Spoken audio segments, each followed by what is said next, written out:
आवळा बीट खायला आवडत नाही ना, मग हे नक्की एकदा ट्राय करून बघा. तर welcome back to my channel. स्वागत आहे तुमचं माझ्या एका नवीन व्हिडिओमध्ये. तर मी आज बनवणार आहे आवळा आणि बीटचं मुखवास, ते पण एकदम असं चविष्ट आणि चटपटीत लागणारं. तर व्हिडिओ शेवटपर्यंत स्किप न करता नक्की बघा. तर मी इथं पाव आवळा घेतलेला आहे आणि पावभर बीट घेतलेलं आहे. तर त्यांना स्वच्छ धुवून घ्यायचे आधी आणि आवळ्यांना पुसून घ्यायचं आहे आणि बीटची साल आहे ती काढून घ्यायची आणि त्यानंतर आपल्याला ते किसून घ्यायचं आहे. त्यासोबतच एक थोडा अद्रकचा तुकडा पण घ्यायचा आहे आणि त्याला पण किसून घ्यायचं आहे. तर इथे मी आवळा, बीट आणि अद्रक हे किसून घेतलेलं आहे.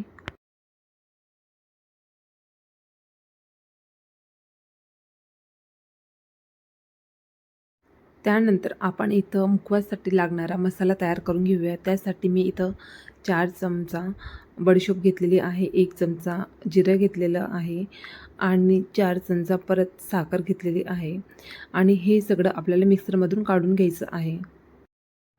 अजून काही मसाले आपण वरून ॲड करणार आहोत, ते पण मी सांगतेच पुढे. तर बडीशोपमध्ये भरपूर प्रमाणात अँटीऑक्सिडंट असतं आणि ते आपल्या हृदयासाठी खूप चांगलं असतं आणि BP पण नियंत्रित करण्याचं काम हे बडीशोप करत असते. शिवाय पचनाचे जे पण प्रॉब्लेम असतात ते पण कमी होतात. तर जिरं आहे ते कोलेस्ट्रॉलचं प्रमाण हे कंट्रोलमध्ये ठेवायचं काम करतं, मेटाबॉलिझम वाढवतं आणि पचन हे सुधारण्याचं काम करत असतं. तर साखर आपण एक टेस्ट म्हणून आपण यूज करत आहोत, कारण बीटला काही टेस्ट नसते आणि आवळा आहे तर तुरट असतात, म्हणून थोडी त्याला टेस्ट यावी म्हणून आपण ते साखर पण ॲड करत आहोत, जेणेकरून जास्त तुरट मुखवास होणार नाही म्हणून.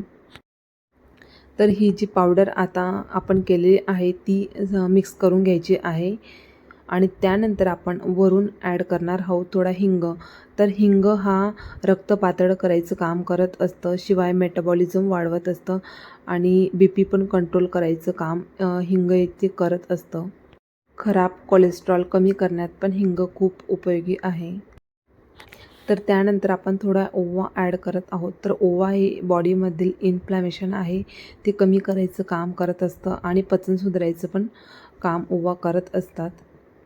त्यानंतर थोडी काळी मिरी पावडर आपण घालणार आहोत. तर काळी मिरी पावडर ही पचन सुधारायचं काम करते. खराब कोलेस्ट्रॉल आहेत ते कमी करायचं काम करत असते आणि मेटाबॉलिझम वाढवायचं काम करत असते काळी मिरी, आणि त्याच्याने वजन पण नियंत्रणात राहतं. आणि सगळ्यात शेवटी आपल्याला मीठ घालायचं आहे. तर मीठ घालताना खूप कमी घालायचं आहे, म्हणजे जे मुखवास आपण ते तयार केलेलं आहे ते कोरडं होऊन खारट नको व्हायला म्हणून. तर म्हणून मीठ घालतानाच कमी घालायचं आहे, जेणेकरून मुखवासची टेस्ट ही बदलणार नाही. तर आता मुखवास तर आपलं रेडी झालेला आहे.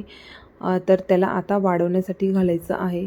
तर मीठ घातल्यानंतर चांगलं मिक्स करून घ्यायचं आणि त्यानंतर आपल्याला एक मोठी प्लेट घ्यायची आणि त्याच्यात बारीक लेअरने असं पसरून घ्यायचं आहे आणि 2 तर 3 दिवस 3 तर 4 दिवसपर्यंत फॅनखाली सुकून घ्यायचं आहे. तर एकदम कोरडं झाल्यानंतरच त्याला एका काचेच्या बरणीत भरून घ्यायचं आहे.